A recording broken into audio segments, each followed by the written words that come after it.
Is it time to reimagine your future? The right business skills may make a difference in your career. At Capella University, we offer a relevant education that's designed to focus on what you need to know in the business world. We'll teach professional skills to help you pursue your goals, like business management, strategic planning, and effective communication. And you can apply these skills right away. A different future is closer than you think with Capella University. Learn more at capella.edu.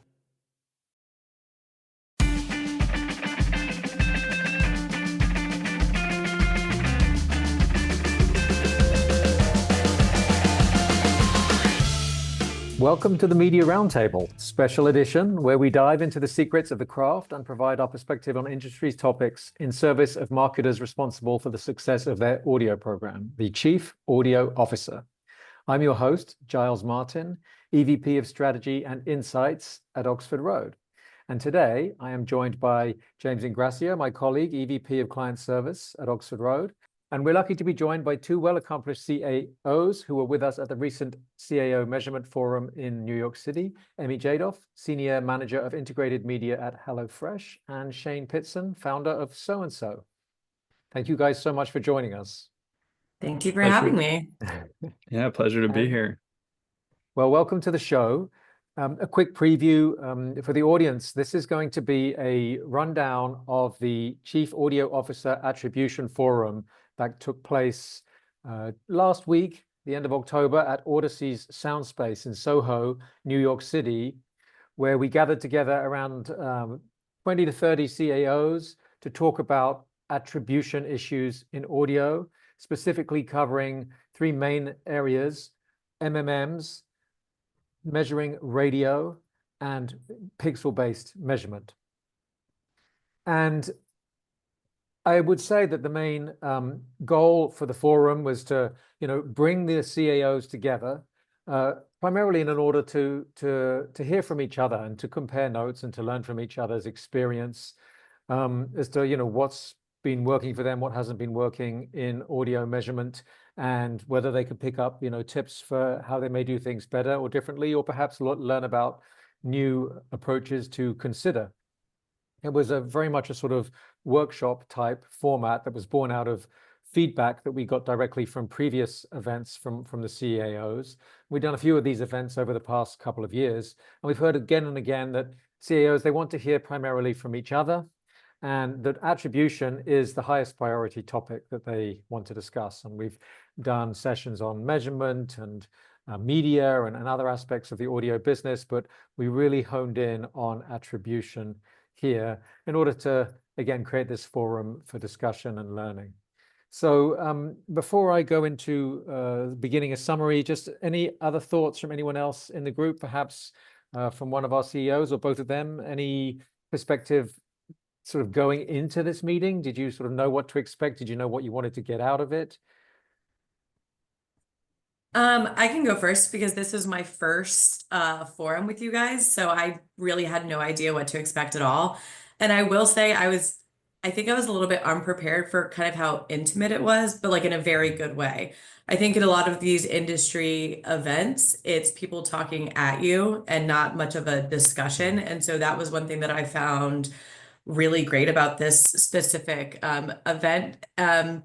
It turned out to be a way more valuable session than I actually anticipated. It was really refreshing to hear from people from all other industries who basically have kind of the same roles and responsibilities that I do, and in turn, a lot of the same challenges that they're trying to overcome. So yes, I did come in absolutely hoping to learn more about overcoming some attribution challenges and hurdles, but I think I learned a lot more than that. And again, it's one of those things that when you hear people face the same challenges as you, you're like, okay, so it's not just me. I'm not the only one facing these, and people have dealt with these in different ways. And it was incredibly valuable. So thanks you guys for putting on such a good event. It's kind of like a support group. Yeah, it honestly felt like that. It really did. But it's also great to hear you say that about the interactivity, Emmy, because, we really were aiming for that. And that's really what we want to, encourage, because we've all been to those events where you get a presentation after a presentation and then a panel. Exactly. And some of our previous events were a little bit more like that, a little bit. I mean, we've always tried to foster discussion, but this time we really stripped back sort of any of the presentation materials and just sort of tried to jump right into that discussion. So I'm really glad that was valuable. Yeah. Shane, James, anything you would care to add? Yeah, I mean, I have been to prior events, and I think this was another great one from the Oxford Road team, and I really enjoy similar aspects as Emmy in terms of being able to ask questions directly to other marketers and being in the room as that's happening. It's not just like a scripted panel on a stage. It's extremely interactive. You're able to riff and kind of build off of challenges and perspectives that are unique and different to your own, but that often have a through line that you can then go back and apply to your business. Or even if there isn't something you can go back and apply to your business, there's at least other touch points. So that comment about a support group, you can go back and say, hey, like I was just at an industry event, and we're not the only one facing this challenge. Like there are other people working on it. We'll get to an answer. Other people in the room had gotten to an answer, or were able to solve this, and I have some fresh thinking on how to approach it. And or hey, the thinking that we have is going in the right direction, and I found that to be really helpful and valuable as a marketing, budget owner and managing expectations with a broader group. And I'd also just like to add to Shane, that's great to hear because you've been through a few of them, and as Giles mentioned, we always do a survey afterwards, and we do take that feedback very, very seriously. So we know that A, everyone want to talk about attribution, and B, no one wanted to be presented to. So this forum was very much free form, and it seemed like it definitely hit the mark. And I also think that the room we're in was very cohesive to talking in a group. And I just would like to take a quick moment to thank everyone at Audacy for offering their SoundSpace in Soho, from Claire, Sabrina, John, JD, and everyone who kind of helped make it happen. I know some of them are weekly listeners to this show, so thank you for your support. Yes, thank you very much to the Audacy team. So let's jump into the topics. We started off talking about MMMs, media mix models, marketing mix models, econometric models. We actually had Cassandra from Wise open up the conversation by sharing some of her experience that they had at wise.com, sort of coming to a point of deciding that they needed or wanted to implement an MMM, I think, and then all the way through sort of some of the challenges they had in sort of building it and getting it to work, and then some of the findings that they found, some of them welcome and some of them not quite so welcome. I think some of the things that I remember hearing from her were about how, it was, I think, a relief, perhaps even on an organizational level, to sort of bring the data from all the different channels into one sort of lens where they could all be evaluated in the same way, with the same type of methodology. And also that, it was a very data intensive, time intensive process getting it all set up. And obviously, people talk a lot about sort of garbage in, garbage out with various types of processes, and it's particularly true with this type of modeling. And so it sounds like they really did a lot of diligence to get the input data right, and that's a critically important thing to do, and it's worth taking the time, because otherwise, again, garbage comes out. So I think that the thing that really stands out for me, and then I'll just hand it over to you guys to either reflect on what Cassie shared, or anything else that came out of the conversation for you, or anything that you'd like to share about your experience with MMMs. But I remember her sharing that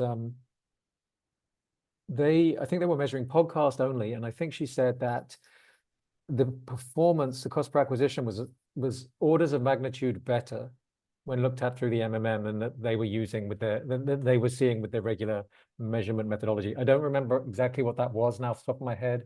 May have been a survey, perhaps with vanities, but I think she said it was about 4 or 5 times stronger than they had been giving it credit for up until that point. So that was really interesting, and that I think allowed them to do a significant amount of scaling in the US, in audio and in podcasts particularly, and also in other countries, because obviously they're a brand that is very much focused on international banking.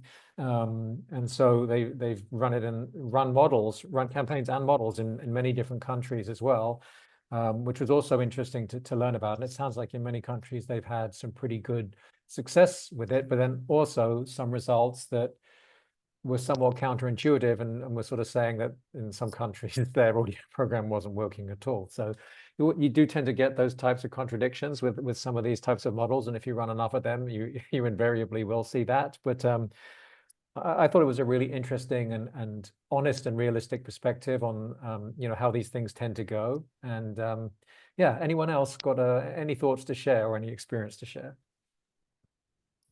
She is so sharp. Glad she was willing to share her experience because it was really insightful. And I think it speaks to some of the things we had mentioned earlier as to like why attend events like this. I don't have direct experience working with like a financial services product in multiple markets and thinking through how to balance a media mix across multiple global markets in that way. And so it's interesting to hear perspectives like that. I think to your point, Giles, like generally it was really helpful in terms of allocating their spend in the most effective way. But there were still some contradictions in terms of certain markets underperforming and pulling spend away from audio into other channels in those markets, but that those were definitely the minority, not the majority. And I think the other interesting thing that came up was, the MMM isn't necessarily an end-all be-all, and they are helpful and important, but they have a place in the broader approach to measurement. They're not a magical cure-all potion for attribution. I know that I remember her specifically mentioning, hey, it's really helpful for us to know, are we over-investing in audio? Are we under-investing in audio in these markets?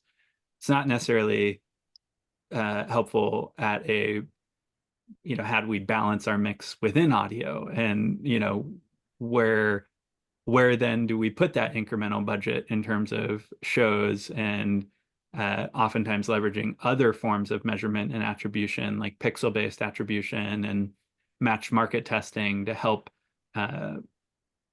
guide then those overarching broader budgeting decisions.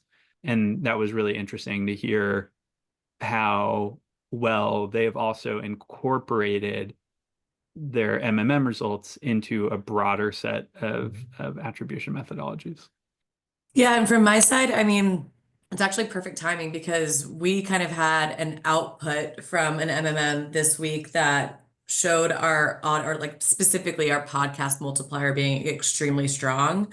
So that kind of validates us a little bit, and we're also trying to use it to inform our kind of like max cost per acquisition. Because if for anyone unfamiliar, HelloFresh has 4 brands under its umbrella, and each brand is distinct and different from the other. So the outputs are going to be different. Right now, it's really just the larger brands, Factor and HelloFresh, that we have the MMM for.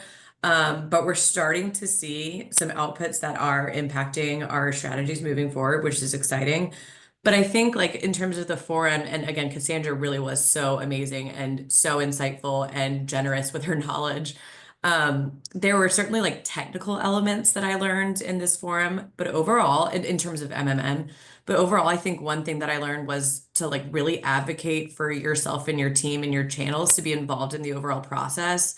Because I think a lot of times, we just supply the necessary historical data to the analytics or like the data science teams, and that's kind of the end of our involvement. But it was very clear after listening to Cassandra and to some of the other attendees that it really is beneficial to be involved all the way through and to really understand the inputs and what the overall goal is for your channel. And that's really hard because like I'm not a data scientist. So if I go to these meetings, I don't know like 80% of the things they're talking about.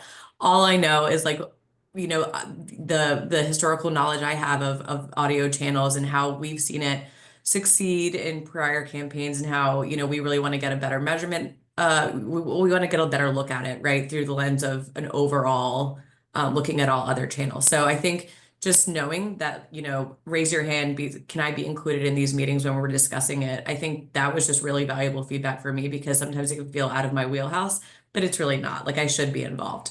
And to the point of having, different, like MMM not being the end all be all measurement solution, that was really valuable for me too, because I think for MMM, it's such a big lift that when it actually gets off the ground and gets going to good use, people kind of take it as like the ultimate source of truth, because it is such a big thing, but it really is just one like part of an overall measurement strategy.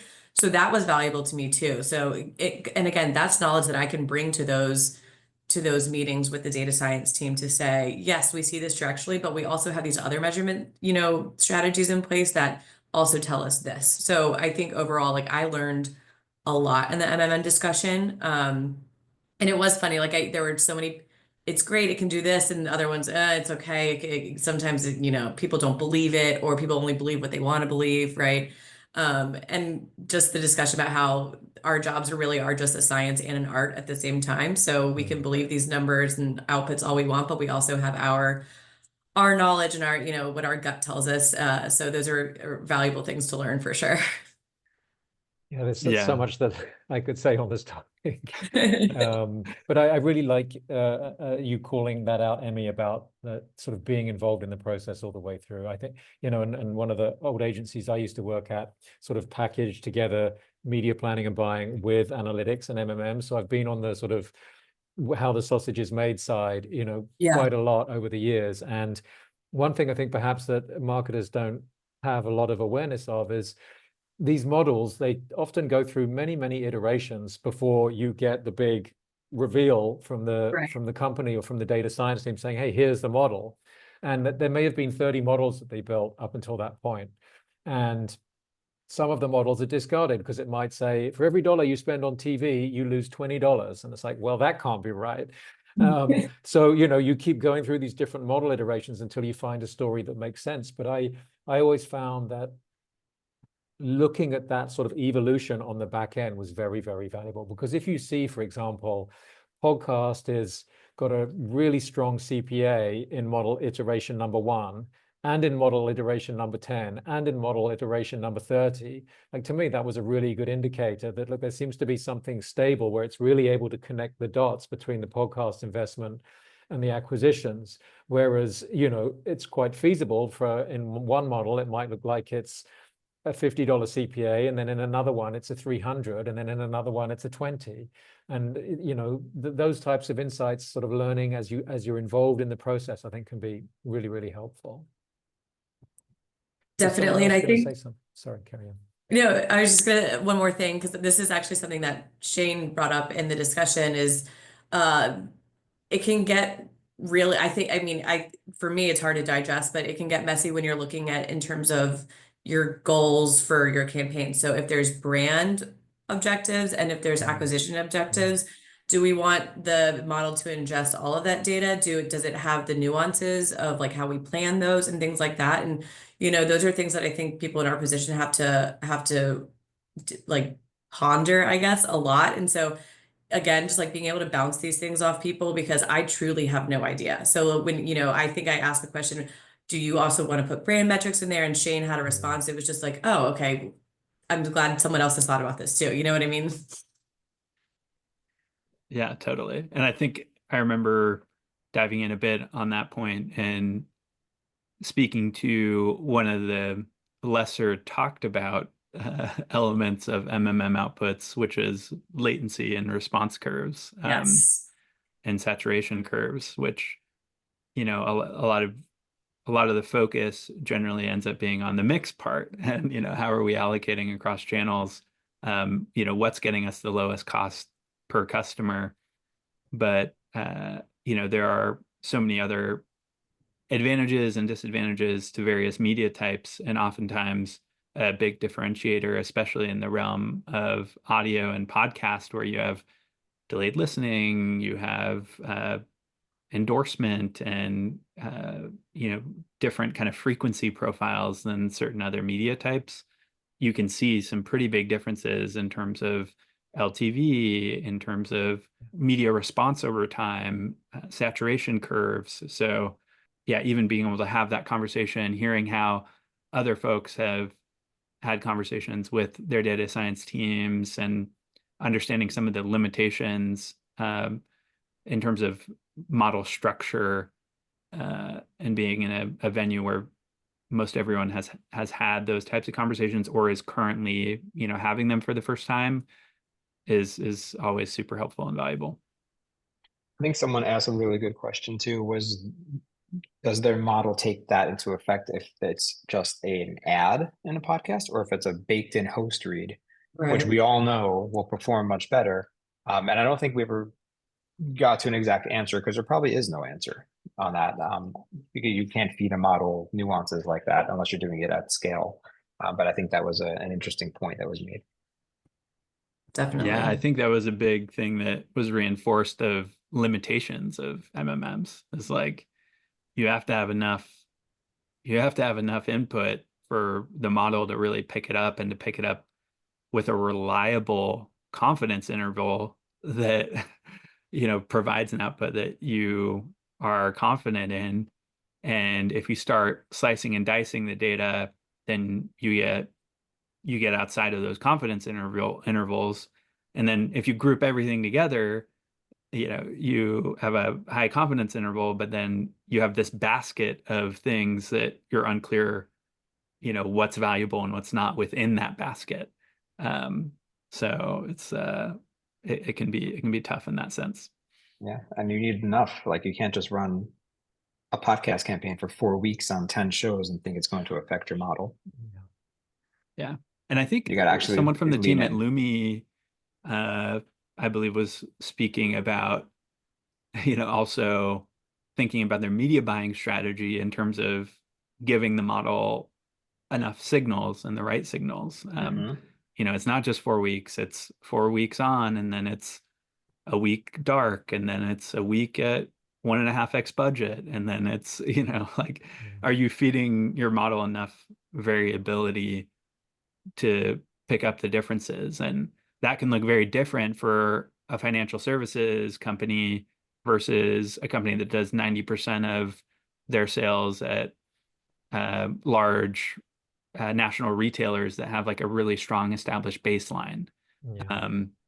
And understanding some of those differences and hearing perspectives from companies and leaders that are managing different types of response and calls to action is I thought that was a really interesting insight from the Lumi team.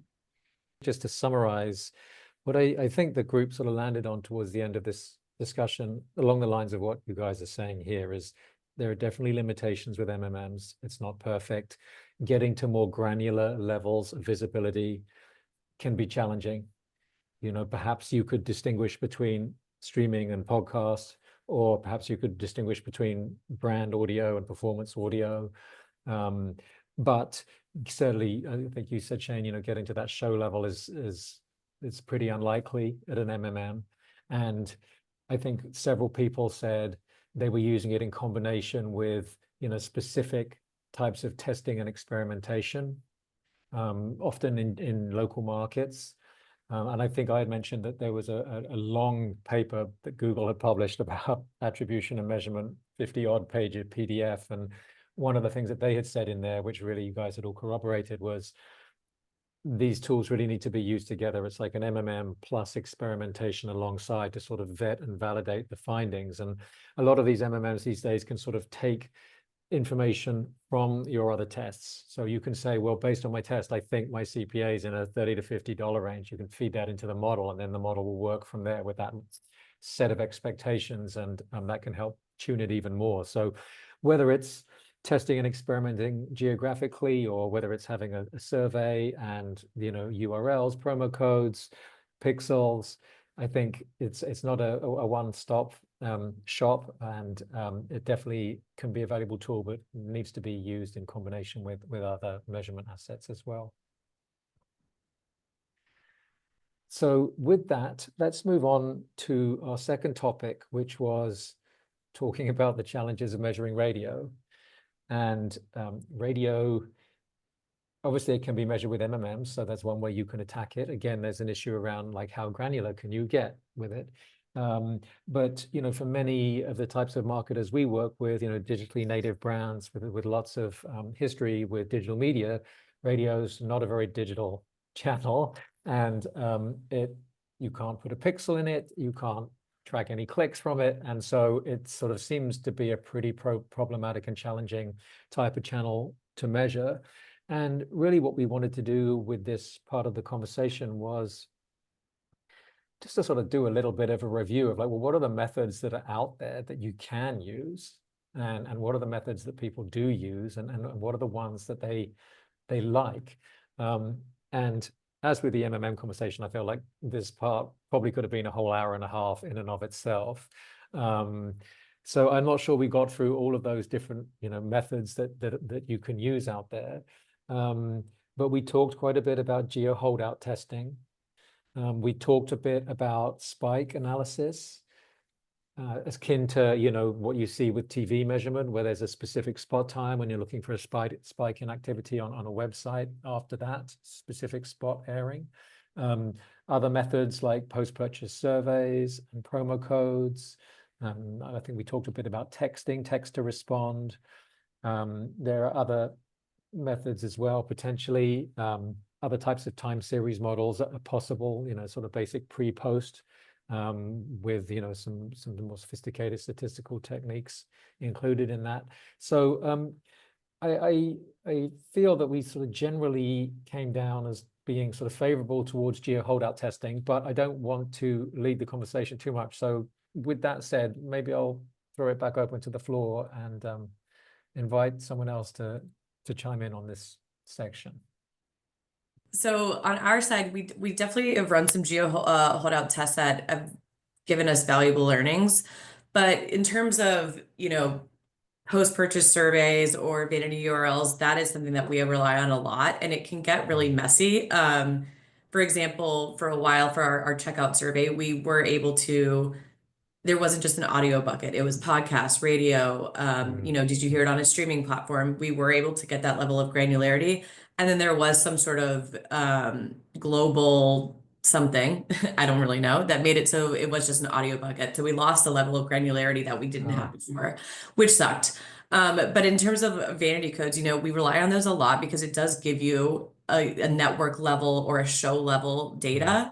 You also just have to really trust that the consumer is like using the correct code and that they're redeeming it, and not necessarily just canceling their subscription, etc. I think there was someone, it might have been Cassandra in the forum, that talked about how when they look at their kind of core customer value and the longevity of the ROI from that customer, audio produces a really valuable customer. And I think it's because, and like radio specifically, and I think it's because they have to be very intentional with when they're going to put in that code, right? Because a lot of times they're driving their cars, they can't just get on their phones and type it in. They're on a run, they're doing something that's not just typically just sitting there. So they really have to be intentional when they're going to site to make that purchase. And that's an important thing to remember too, of like the value of the channel. But also I think it's also important to remember just like the original purpose of radio, which really is mass reach. And so it's just, it's a tactic for marketers to use to reach as many people as efficiently as possible. And the measurement part is difficult, but there are ways to get more granular learnings. But I think it's just one of those things that it's been around for so long, you kind of have to trust. Could I just ask you a little bit about that, Emmy? Because I think some people express some sort of hesitation about using that sort of vanity type approach or codes. Yeah. And obviously, with Dr. Rowe, we've seen a lot of brands, and Shane, you know all about this, have a lot of success using that type of approach. And I think it tends to perhaps sort of get looked down a bit by the sort of more academically and statistically inclined, because it doesn't seem super scientific, but it gives you pretty good indication of what's going on and what contributions are. But I think people are expressing sort of hesitations about not being able to get enough signal from it. If you're running on 10 shows or 100 shows even, how much are you spending on each of those shows, and are you able to get enough vanity usage or promo code usage to get that to work and be helpful? So do you have any sort of suggestions or context or guidance for our audience regarding how to Yeah, I mean, that that's out? tough. It's tough because it's similar to podcasts in that a lot of these local markets have distinctive voices, right? They have these DJs that people have listened to for years that are Yeah. trusted voices in their lives every day. So that's another thing to take into consideration where, if you want to weight a conversion, it's really tough because, someone converting because they clicked on a Facebook ad and someone converting because they heard this man talk about how he had this great experience with your product. And then later on in your day or even your week, you go in and convert. That's a very different weight, in my opinion, right? Of a acquisition or of a conversion. So I think, in the measurement part for the promo codes, it really just allows us to at least directionally know that these types of genres or these Mhm. types of you know, uh, even these geos, right? Like depending on where we're advertising, like, this genre is resulting in a good amount of either web traffic or conversions, or this part of the country. Maybe it's because that part of the country has more stations. Like, I don't know. It's just so nuanced. But I do think just those promo codes, it's definitely not something to look down upon because it does allow you a level of granularity you don't get with other parts of radio, Yeah. like a pre-recorded spot or something like that. Yeah. Yeah, I think along those lines too, there's along those lines, there's something that we spoke about in relation to radio and measurement was I'm trying to remember who brought it up, but was creative. And Oh yeah. it's Oh, a that. platform and a channel that the creative can often be overlooked. I mean, look at how much people are spending on TV campaigns and Super Bowl campaigns, et cetera, and how much goes into the creative development. Oftentimes radio is like definitely not that thought through and not that much investment put in there. Um, and with the right creative and the right reach and frequency, which you can certainly get buying terrestrial radio, you should be able to develop some level of recall on something like a promo code if you're creative and your offer strategy and your campaign makes sense. When I think of radio, I think of a lot of like um I remember a lot of like local jeweler ads. I remember a lot of like uh, mattress ads and like catchy jingles and things that like I can still recite, 20 some odd years later. And I think sometimes folks come to the channel and want to, test it like a quick display ad and, throw a script together and not put too much thought and emphasis into okay, what's an offer strategy that sticks with people? What's a creative that sticks with people to try and get more of those signals to your point. But yeah, geo-based holdouts I've definitely seen work really well. And some of those other methods like spike-based, et cetera, just get difficult because hopefully with this type of channel, you're building reach and frequency and driving more of that long-term brand recall.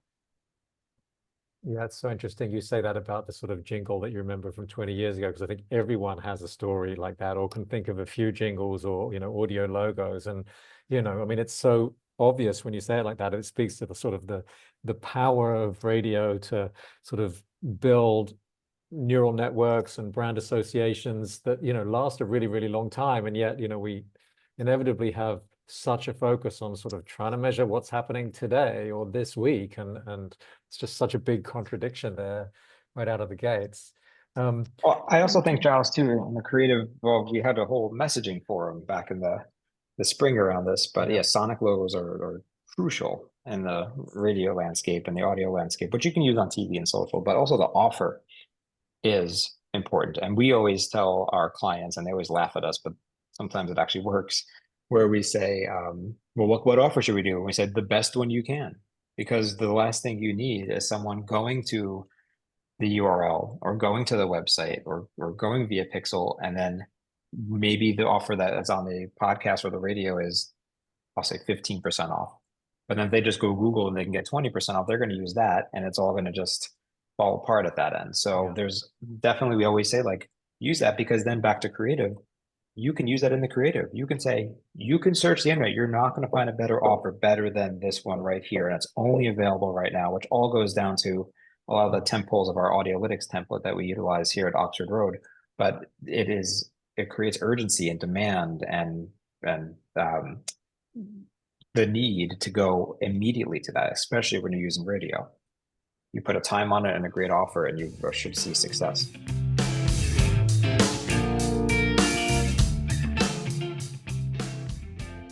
Have you ever heard of any of these companies? Shopify, Bayer, Oracle, Indeed, Masterclass, Babbel, Tommy John, LegalZoom, Constant Contact. We could go on, and we could go on so much further now that we're joining forces with our friends at Veritone One. We have created the world's largest specialist agency in audio and in podcasting. Nobody's ever done anything like this before, and it's an exciting opportunity for everybody involved.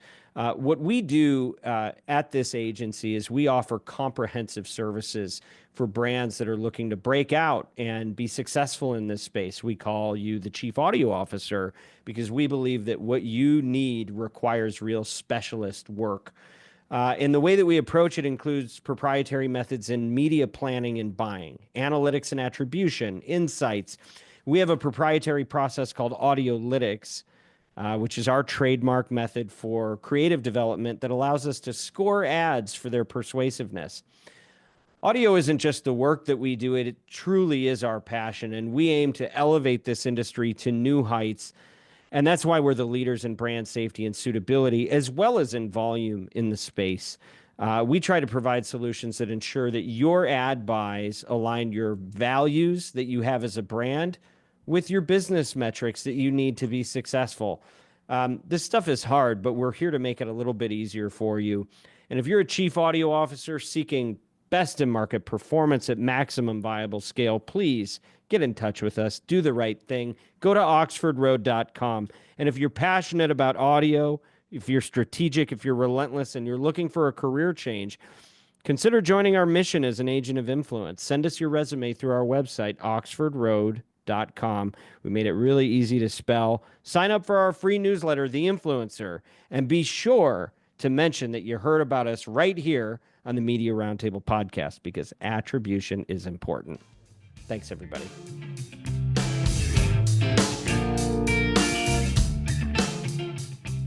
Absolutely, and I do think that that's undervalued out there as a solution for radio. And the quality of the offer and the incentive can be extremely important in driving up those signals and those sample sizes, particularly for smaller stations and smaller shows. So yes, don't undervalue that. But I want to come back to the geo holdouts, because I do think that was sort of where we mostly landed about sort of what's a good way to get a read on radio, even if it's at quite a macro level, like a channel level, again, rather than a sort of individual show level. I think for the show level, you need a vanity or a promo, or you need a second layer in your survey. I don't know of any other way to really get at that granularity, unless you buy into spike analysis, which personally I don't, and we perhaps can talk about that in a moment if we have time. I'd love to do a short rant on it. But you guys both said that you were having success with geo holdouts, and given how much we talked about them, I just wanted to ask a little bit more about your experience with them.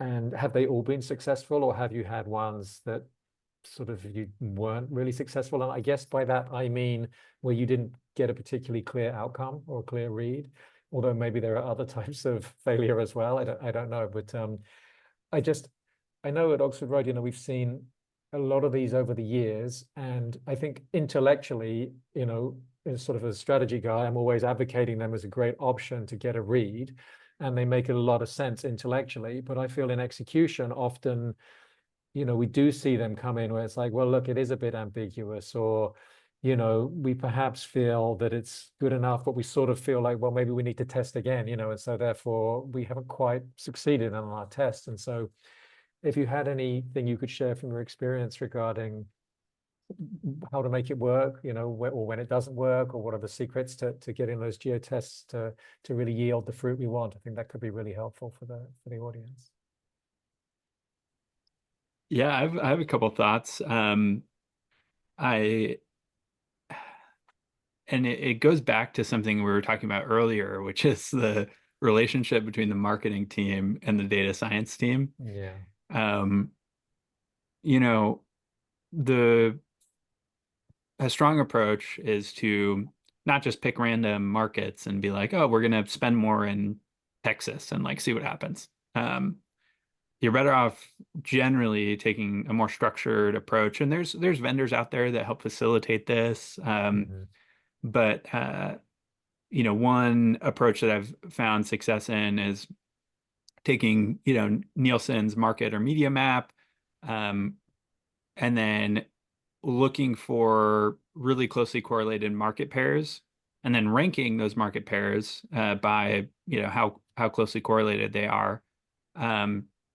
But don't just pick the top three. Like go through it, think about, okay, well, what's the size of market? Like, do we want to test in a really big market? It's going to increase media costs. Like, you want to be looking through things like, are there big regional or seasonal impacts to that potential test market versus some of these other ones that we might not be accounting for?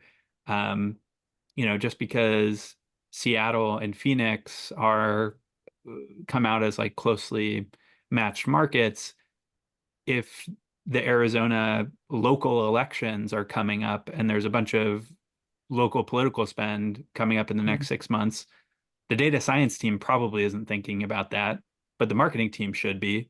And so, you have to kind of think through what are other maybe strategic reasons why these markets are a good fit for this test. And then you also generally want to think about time beyond the test and like being able to look at those markets over a longer period of time.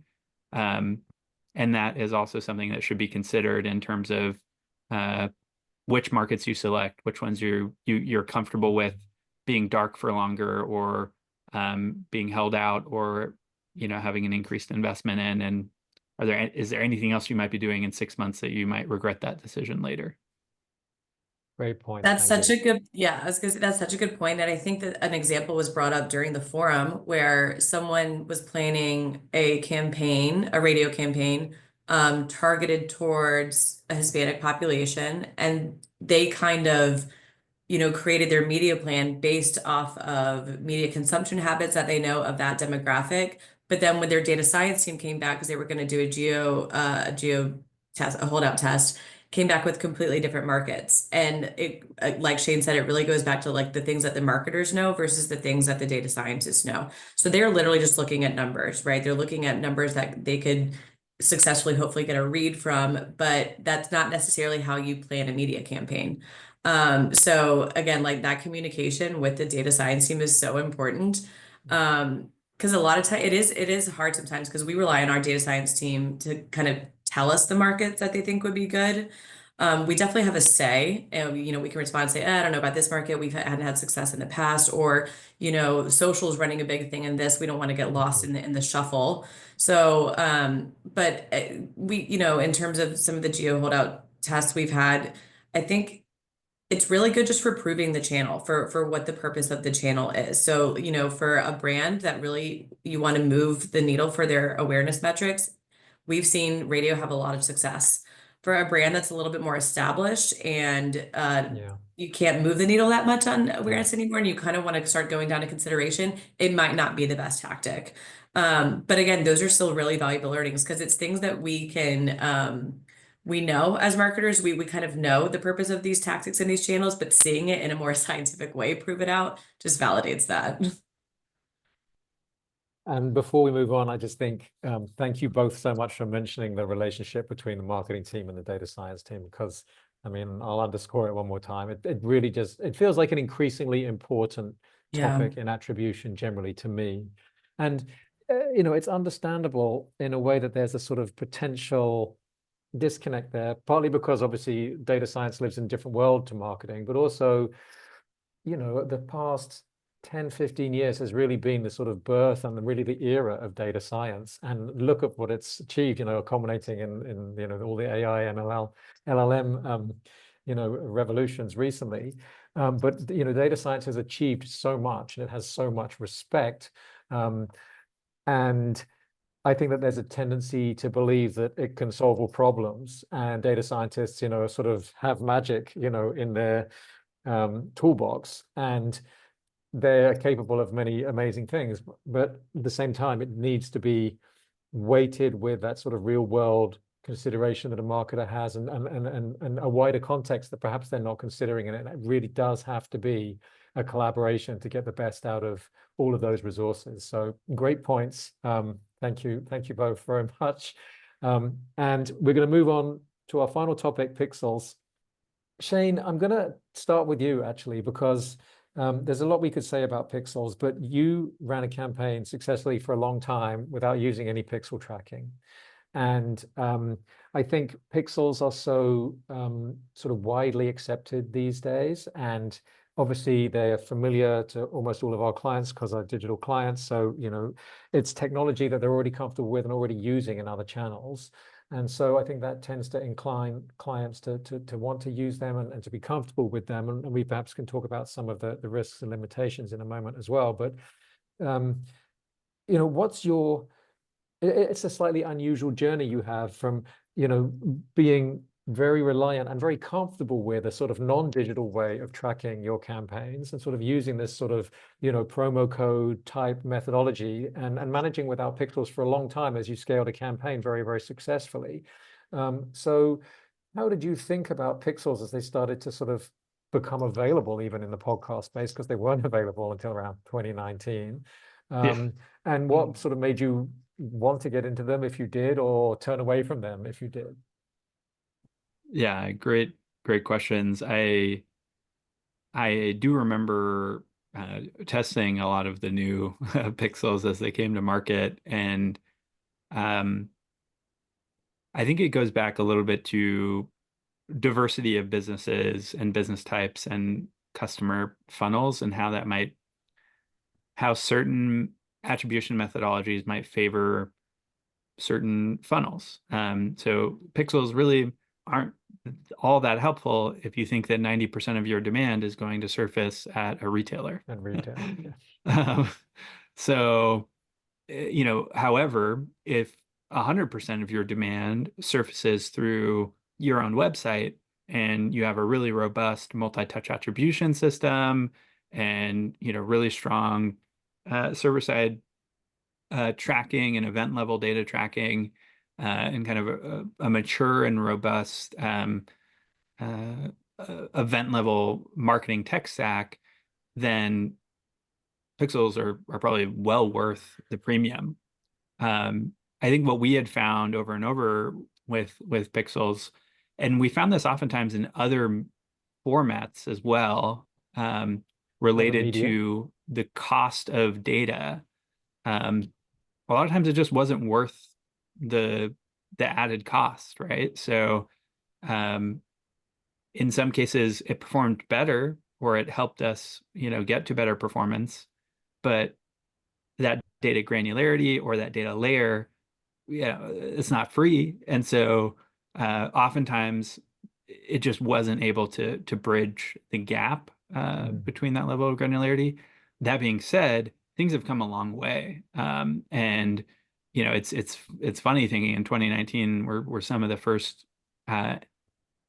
entrants to the market, but even how ads are inserted, the portion and the number of ads that can be pixeled, and kind of the broader data supply chain and pipelines that have cropped up and developed over the last few years have definitely been, I think, helpful to the industry at large, and helpful to the reliability and the consistency of a pixel-based tracking and or pixel-based approach.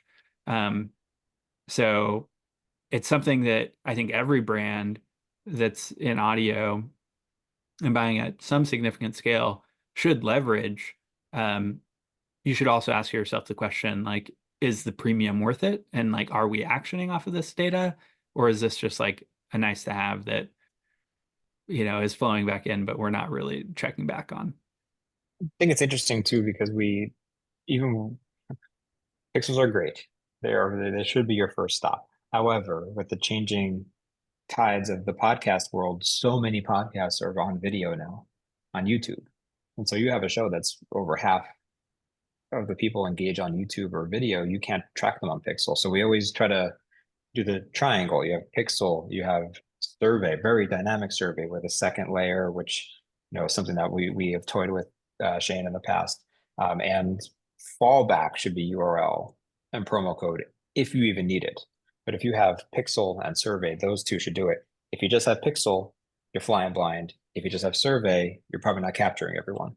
So I think depending on what kind of audio you're buying, if it's streaming, it's all digital, and you're still going to have some fall off. But on podcasts, depending on the shows you're buying, if they have any video content, you're losing some visibility instantly. That's a really good point. And I mean, from our side, we've gone back and forth on pixels a lot. We've run them on some campaigns, we have it on others. I will say from a leadership perspective, there's a lot of skepticism of third-party Interesting. pixels.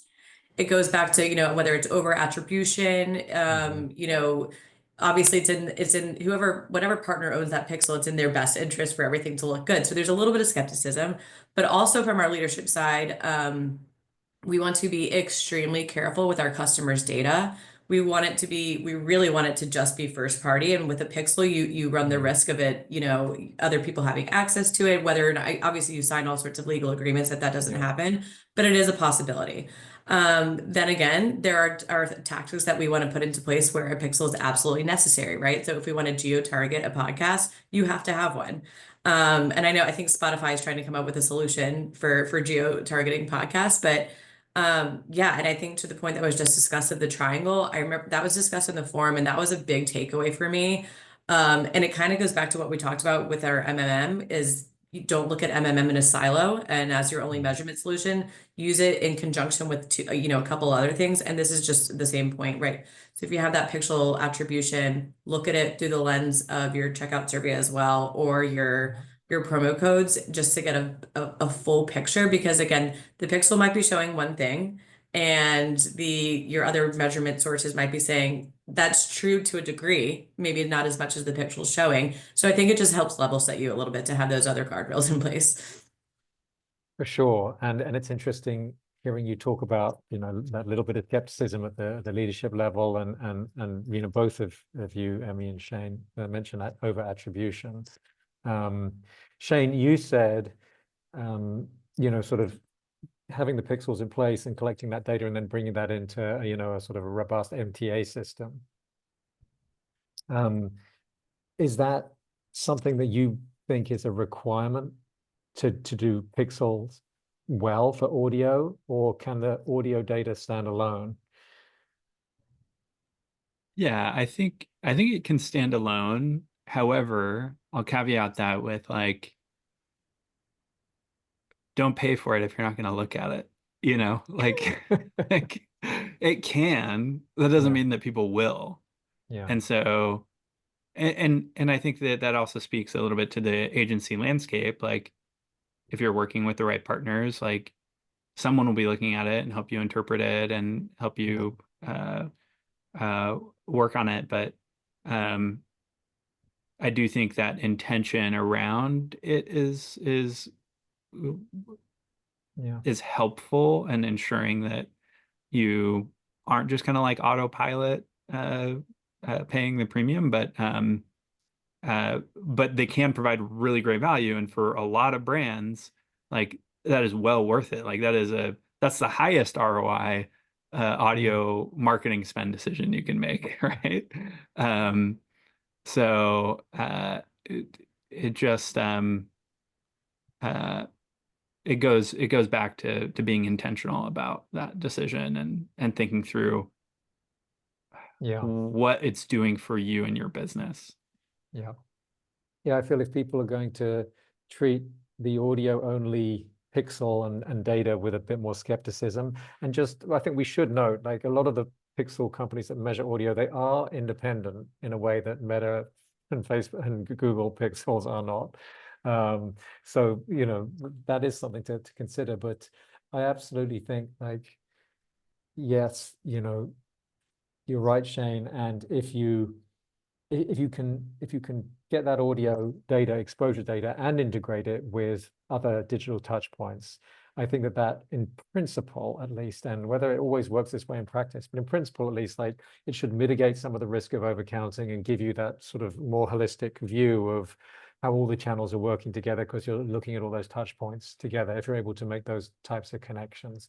And given the importance of over attribution as an issue, I do think that's a valuable route to go. One of the other routes that we talked about, which I think also just we need to mention before we wrap up here, is the use of control groups. And we always advocate that the clients use control groups to measure the lift or the incrementality from the audio campaign. I would say it's still probably common practice to not use control groups. So it's just a sort of straight match. This person was exposed to our audio campaign and and then they came to the site and took an action. But obviously, the point being, if we're targeting the right people, then you're probably reaching those people in other media channels as well. And so is the audio really driving that extra sale that it appears to be? And so, looking to create some type of typically a synthetic control is very, very important. And it's another way you can tackle that over attribution risk with pixels. I think also the point about YouTube is so important, James. So thank you for bringing that up. I mean, it really is changing the game for audio, and it's making measurement much more challenging. We do have some companies that are, I think they're basically like scraping YouTube impressions, like going back there every day to the show's pages and like, getting a view of the impressions, and then basically saying, well, we've got a view of the audio only universe, so we're going to take that response rate and apply it to the video impressions too, as sort of a best guess to fill in the gaps. And like, I'm not sure. I mean, I don't love it as an assumption at all that the video is going to perform the same as the audio. I don't love it at all. That said, I'm not sure there's a better solution out there right now. Anyone got any thoughts on that, or any final reflections on pixels before we wrap it up here? I don't have any ads on solving that problem, so to speak, or that challenge, but I think it's generally a good thing that more folks that are putting out content are simulcasting, and I think it's helpful for audiences. It creates multiple avenues to engage with those shows, and it's helpful for advertisers in terms of if they think through that correctly, right? Like if they're, to James's point, like not having a media plan that is predominantly simulcast and then looking at pixel-based attribution and saying it's not working or something, or having a plan has a large video component and then not providing those show hosts with great B-roll and like not thinking through how the brand shows up then on the video or YouTube portion of that read. I think that I've seen some blind spots there, and I've seen the opposite. I've seen paying a lot of attention to detail to that really boost performance.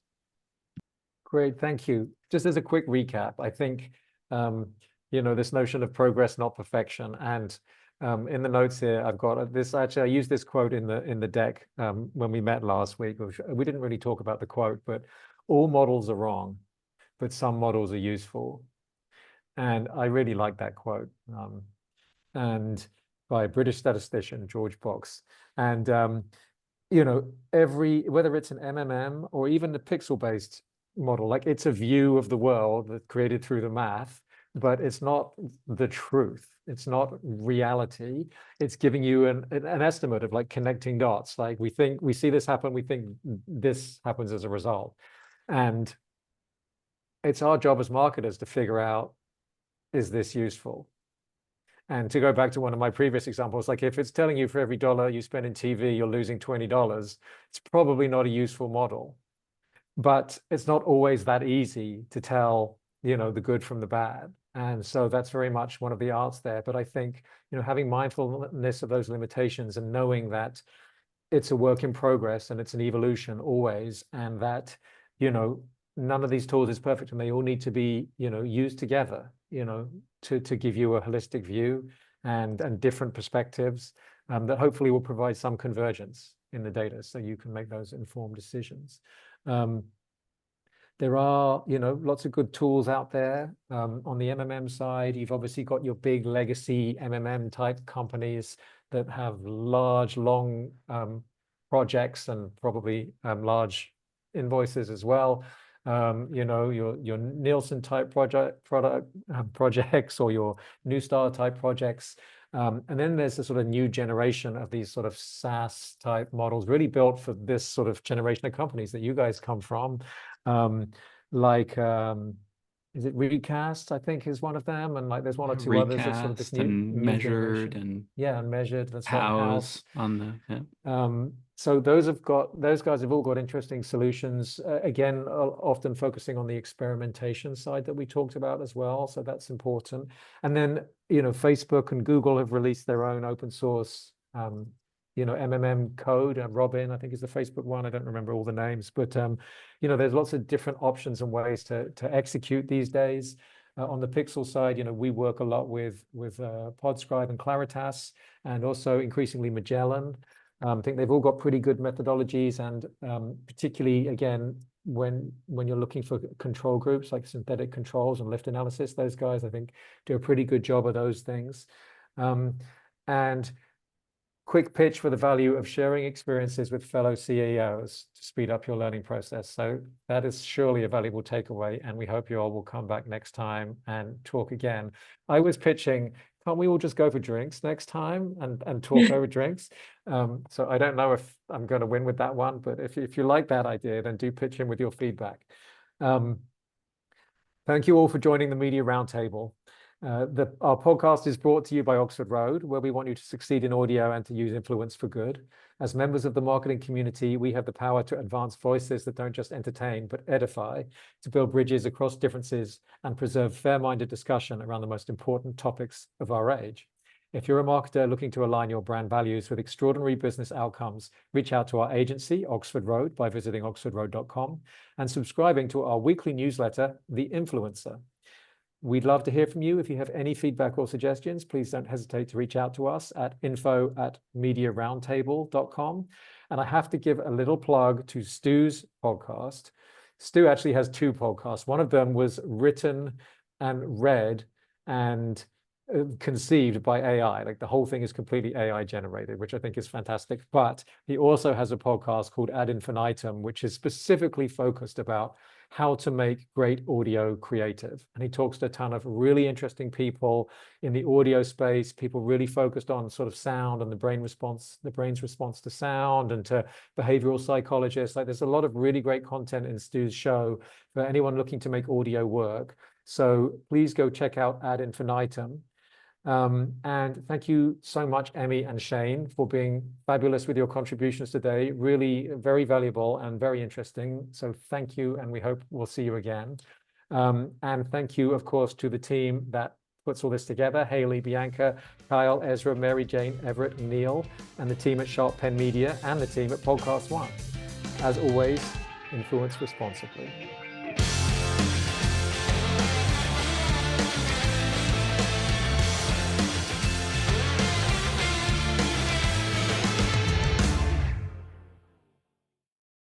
At Capella University, learning the right skills could make a difference. That's why our business programs teach you relevant skills you can take from the course room to the workplace. A different future is closer than you think with Capella University. Learn more at capella.edu.